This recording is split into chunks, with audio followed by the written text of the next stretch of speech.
ኦሆ ሰማይ ሙሉ ኮከብ አድማቂው ጨረቃ አባት ለኩራት ነው ወንድም ለጠበቃ ምንም ቢሸመግል ባይኖረው ጉልበት ጥላው አርካ ዛፍ ነው ነዋይ ነው አባት ኦሆ ከሰው ቤት እንጀራ ፊት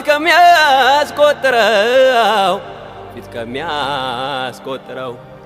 ሻላል የእናት እጅ ከወጭት ያደረው ኦሆ